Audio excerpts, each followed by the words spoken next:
Welcome to SNU Legal Aid Clinic podcast. Today's episode deals with honor killing and related issues.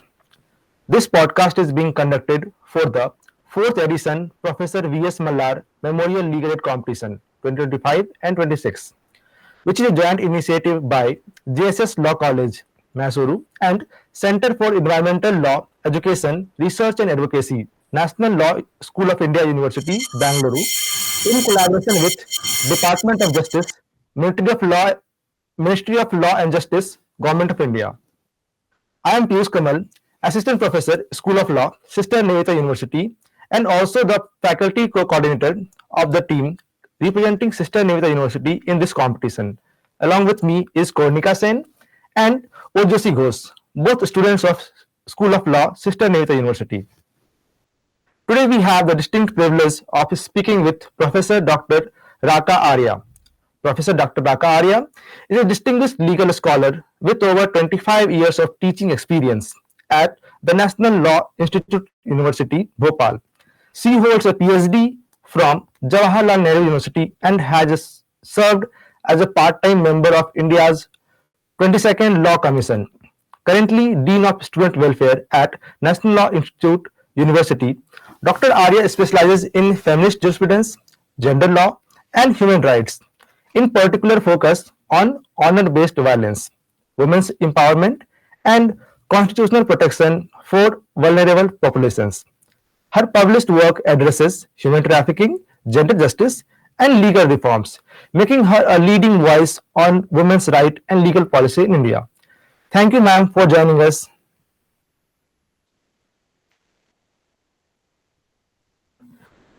Before we dive into the substantive legal questions, ma'am, could you please share what draw your attention or focus on honor-based crimes as a legal and policy issues, ma'am? Ma'am, before we dive into the substantive legal questions, ma'am, could you please briefly share what drew you to focus on honor-based crimes as a legal and policy issues? Okay. Uh, See, this is, I think, a very fundamental thing that all of us experience when we are part of some social setup. Then we all are driven by a sense of justice. And when we see that some particular individual, because of her identity, is being subjected to some kind of denials, then naturally our attention goes to that and we start sympathizing and empathizing with that. So this is the one that, and also I belong to a particular personality which does not remain silent. I believe in that when you experience something, when you see something which is unfair and unjust, you have to raise your voice. But it should be very well educated and very well informed voice that you should have. So that's why I got into the field of law, and because I knew that law is the best instrument for the empowerment of anyone and to bring anyone to justice. So that's how I got into this field of legal policy and all these things that you are uh, experiencing now and is speaking to me. Thank you so much, ma'am. Ma'am, let's begin with the fundamental question. As we know, the topic is about honor killing and this.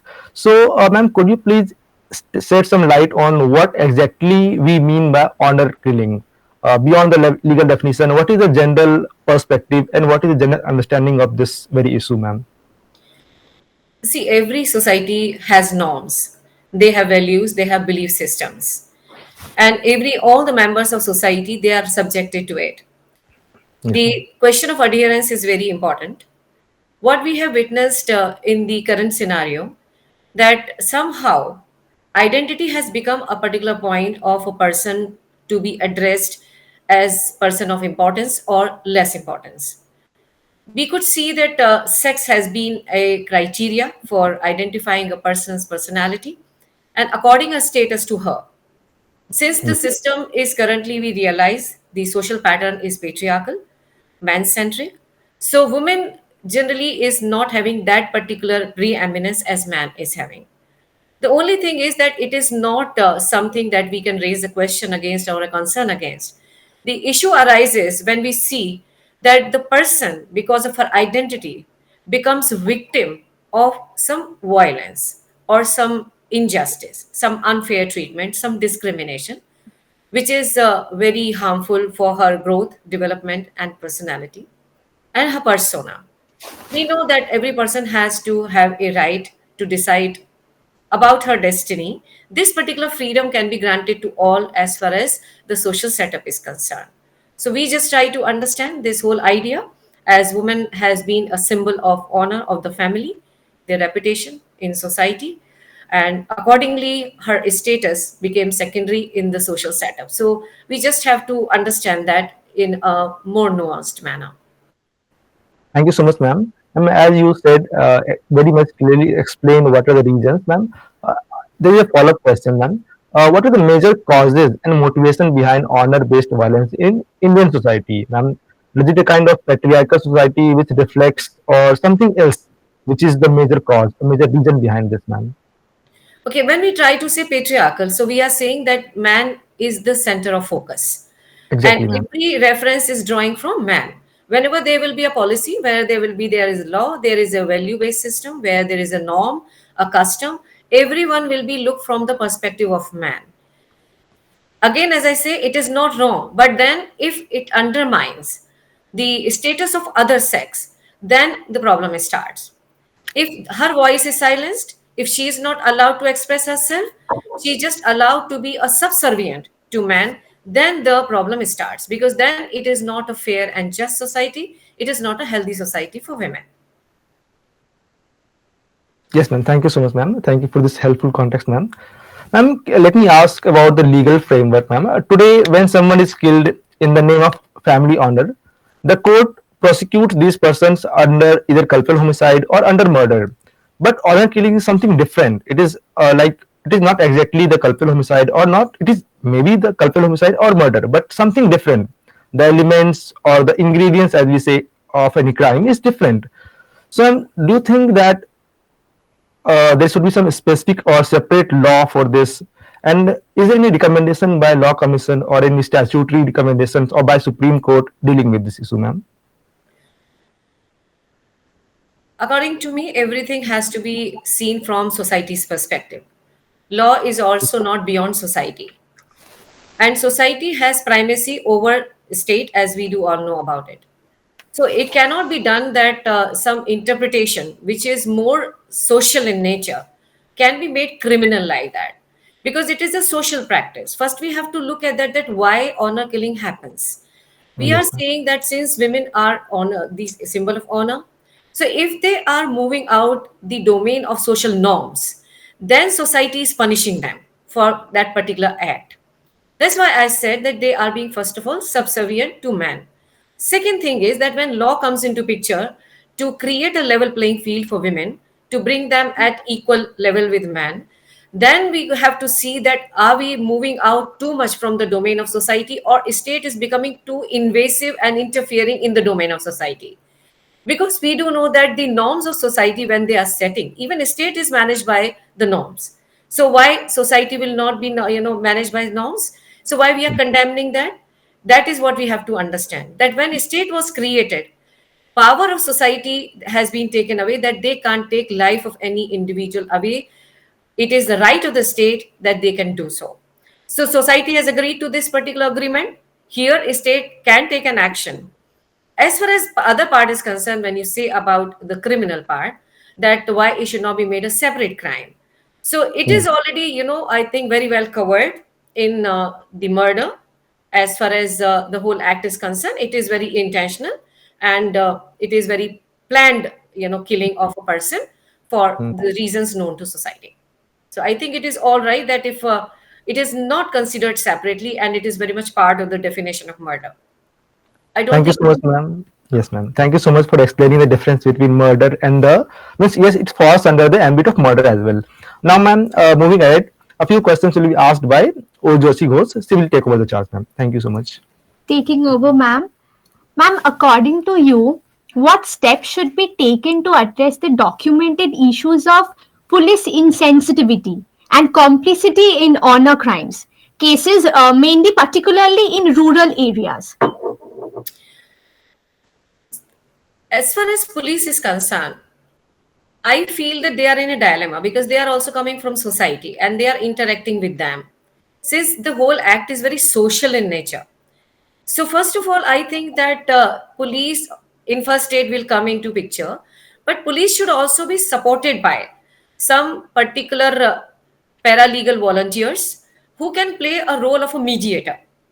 Because police alone can't do all this, because police have number of different duties as well.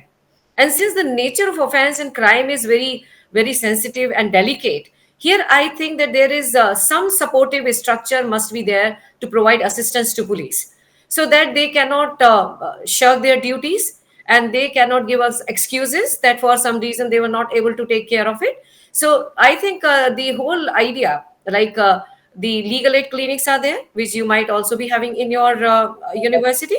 So Yes, here the students who are the one who know both sides the law, they can also assist this police in this particular venture when they are dealing with such kind of offense, because society is involved. So we cannot take very coercive actions against society, because then the very purpose of having a protection mechanism like police and all that will be defeated. It will become too coercive in nature, and there will be a kind of alienation between the state and the society there.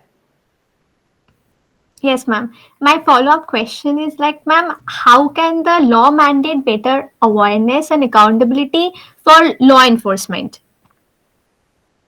As we are aware now that what role a law play. Law is the one which is defining the conduct, what we can do and what we cannot do. But as you yourself will be aware, that generally when laws are made, they are not reaching society.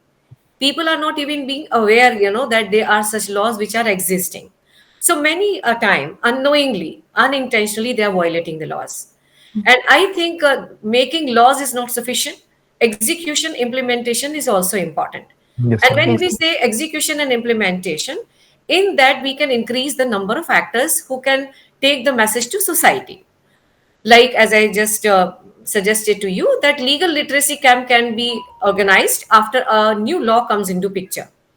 Or if there is an existing law, then legal literacy camp can be organized to make people aware of those laws. And then when they violate those laws, then the reaction will be stringent. Otherwise we do find that many a time people are not even aware that there are such laws. So yes, law is an effective instrument, but the message of law should go to society as well. Thank you so much, ma'am, for clearly explaining this, ma'am.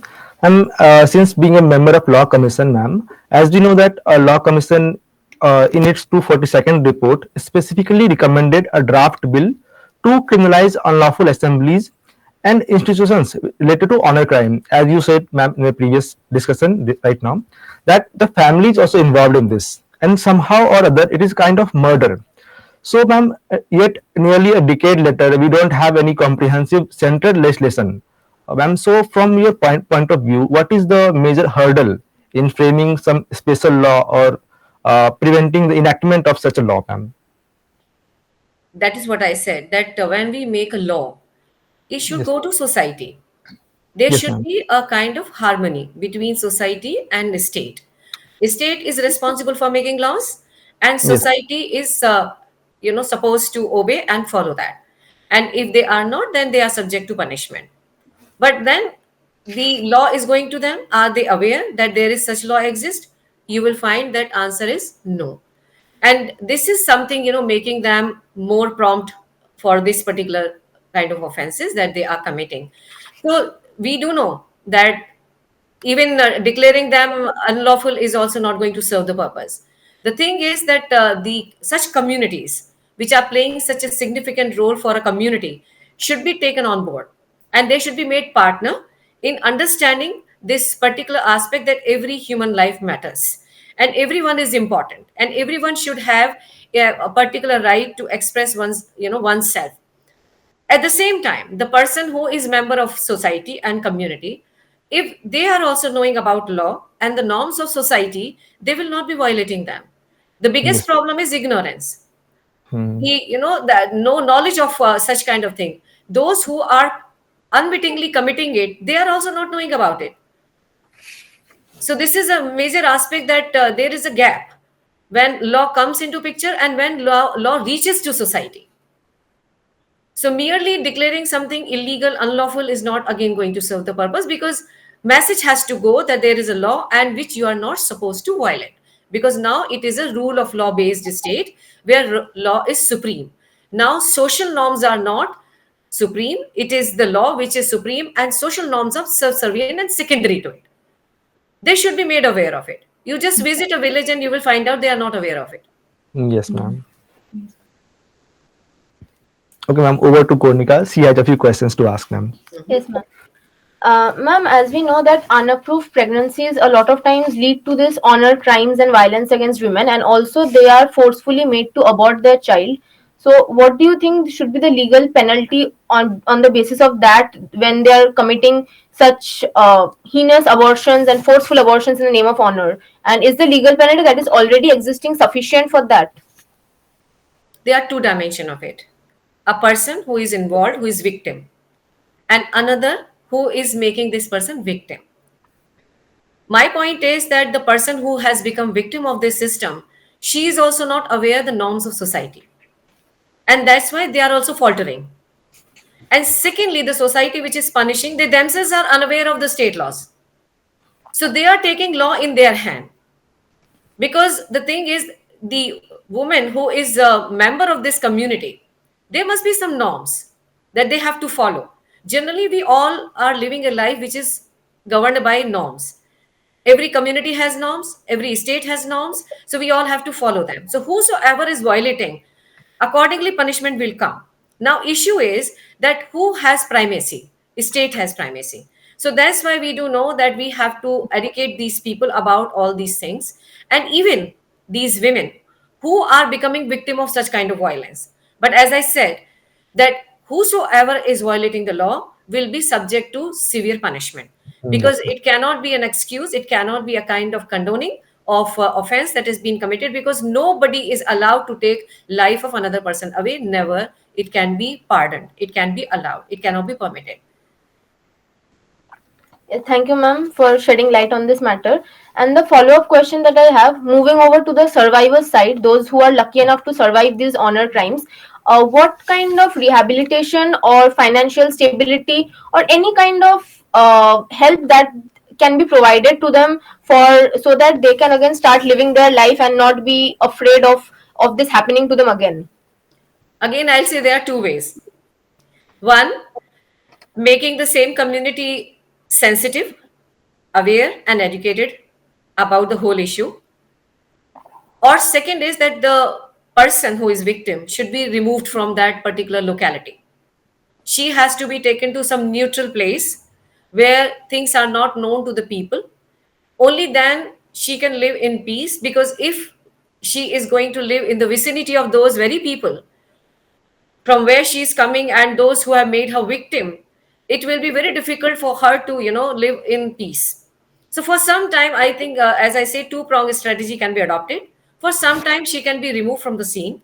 Meanwhile, other group can work on community and make them aware about the situation and to accept the situation, that that she also has a right, she also has autonomy, she also has a freedom to decide issues like that. And if she has faltered, she cannot be punished in this particular manner. This is not the right way and right approach to deal with such situation. So I think both could be in a situation where they are committing some wrong. One, the woman has not been able to understand social norms fully, and second, if she has by chance committed a mistake, so she cannot be punished so severely. This is completely not allowed. Once again, I say, it is not the society that in which we are living. We are not living in a primitive and barbaric society. It is now educated and civilized society where such norms cannot work. So society too have to correct itself. It cannot adopt the measures which were adopted in medieval period. So it is 21st century. So society also have to change itself and have to be more compassionate, more understanding, more sensitive, and more educated about the situation, and to give the rights to women, to exercise their freedom, their choice, the way they want to choose their partners. And the time of intervention is when the kind of partner she is choosing is not acceptable as per the social norms. Only then we can say some measures to be taken, but not violent one. I'm not suggesting that severe action can be taken. Only thing, then again, she should be left on her own. If she decides to still continue with her choice, it cannot be taken away. Ultimately, it is her life that she is going to live. Exactly, ma'am. Exactly, ma'am. Thank you so much for your thoughtful insights. And over to sir now. And thank you so much, ma'am. As we know that prevention is better than punishment, means it is better to prevent the offense than to find the culprits and then punish them. So, ma'am, my follow-up question is, how can the law provide for preemptive interventions, like allowing authorities to act on credible threats against couples or individuals before an incident occurs, means before any such incident has actually taken place, without infringing their privacy. Ma'am, as we know that the Honorable Supreme Court has clearly said that right to private privacy is also a fundamental right. So, without infringing the privacy of the couples or the individuals, how can any intervention be taken place to prevent the offenses, ma'am? See, we are living in 21st century, and I think there are a lot of measures apart from bringing laws and regulations and everything. We can educate people, we can make them aware, we can sensitize them about things, and we can use lot many channels. Social media is there. Then, as I say, that paralegal volunteers are there who can visit places, they can educate them. Then we know that there are government departments who can also educate people in the villages, like when you might be if you have gone to villages, this department for women and child development, they have anganwadi system, and they are anganwadi workers who are also playing a very important role, because as far as this domestic violence against women was concerned, here anganwadi workers are playing very very important and cardinal role. So again, they can be the one channels through which such kind of ideas and messages and things can be spread around in places wherever they are working and wherever the paralegal volunteers are working. So if we inform them, for we can say for informed is for armed, if a situation they can avoid. So this is something that they can play an important role. As far as agencies are concerned, if stakeholders are concerned, they can also through different kind of channels spread the message. Like we do know that this is legal state agencies are authorities are there which are working in the area of organizing legal literacy. So they can also be taken on board, and they can also educate people about certain things, and I think they can prevent all these mishaps which are happening, and become women can be protected quite well as far as this thing is concerned. Thank you so much, ma'am. As we know that when it comes to the prevention of any offense, the role of police is very important, ma'am. As Bharatiya Nagrik Suraksha Samhita also tells about various duties, empowers the police officer to perform various duties to prevent any offenses, ma'am. So, ma'am, it is various reported incidents that police personnel are very cruel. Ma'am, I'm taking this note, ma'am. They are very cruel and they are rude. They are not taking serious matters very seriously. So, how to sensitize these police personnel so that they can handle the matter properly and do not cause any intervention or disturbance to these people, ma'am? In such cases, ma'am. Okay. See, I'm not condoning policemen when they act, with public, because they are also human being, what I consider, because Yes, ma'am. they are working at the behest of the state. They are Yes, not ma'am. allowed to work on their own. So I'm just giving you a subtle message. I cannot say certain things directly. I think you may get my message. When a state is instructing them to act in a particular manner, they will be behaving like that, because they are accountable to the state for whatever they do. They have to follow orders, and if they don't follow the orders, then they have to be punished. Another thing, when we talk in terms of community policing, I think Yes. they have to develop another arm that is called community policing, which is lacking at many places. This could be an option if they adopt. I think they will have better dialogue with community, as there is a particular mistrust between the community and the policeman. This Exactly, will ma'am. close the gap, which I think, because if we look at the current situation, I know that there is a communication gap, and they are very insensitive many a time. But when we look at their situation, we have to look at that situation also. You look at the policemen and their number and their ratio, that per 1,000 people, how many policemen are there, and what are their duty hours. So a lot of factors do work, because we all are the ones sitting here to find a solution. So we have to look a very agency which is playing a very vital role. So what we can do to provide a kind of supporting hand to them as well. So as I say, community policing is an idea which can be separated from the actual policing which they might be doing. So if they do this community policing along with the paralegal volunteers, that could be a very good solution for handling such kind of issues which need a sensitive handling and a delicate handling. So this is my suggestion that they can do. Otherwise, I know many a time they're very cruel. They are going beyond their boundaries, but they may be also having their reasons to act in a particular manner. So here you can help them.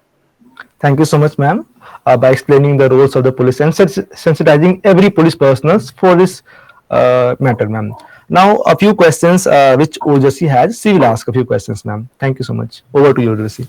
Taking over, ma'am. Ma'am, in cases of intercaste or interreligious marriages, the Special Marriage Act, there is a 30 days notice period is often cited as a window for threats. So, ma'am, has the commission considered recommending a mandatory waiver or reduction of this period for couples who face honor crimes or honor violence? I think suggestion was there. It was to reduce the period. This 30 days period is too long a period for such a sensitive cases. So it should be reduced to 7 days. Actually, it should be a week, or if not week, then it can be a fortnight. Then it can be done like this. So because the sensitive cases are there. Thank you, ma'am.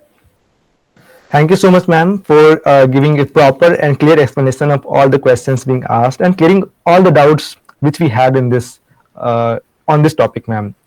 Ma'am, I take this note to express my sincere gratitude to our distinguished guest for joining us today and sharing such sharp, enlightening perspective. The clarity and depth you brought, ma'am, to this conversation have added real substance to our understanding of the legal landscape of honor killing, ma'am. Thank you again. On behalf of School of Law, Sister Nivedita University, thank you so much, ma'am, for joining for this podcast and explaining this very sensitive topic in a very lucid and proper manner, ma'am. Thank you so much, ma'am. Thank you, and privilege is mine for giving me this opportunity to interact with you. I hope I was able to satisfy your questions and answers. Yes, And thank you so much, ma'am. ma'am. Thank you, Thank ma'am. you. Thank you. With this, we are formally closing today's episode, carrying forward ideas that spark more inquiry, more dialogue, and more meaningful engagement, ma'am. Thank you so much, ma'am. Thank you. Thank you, ma'am.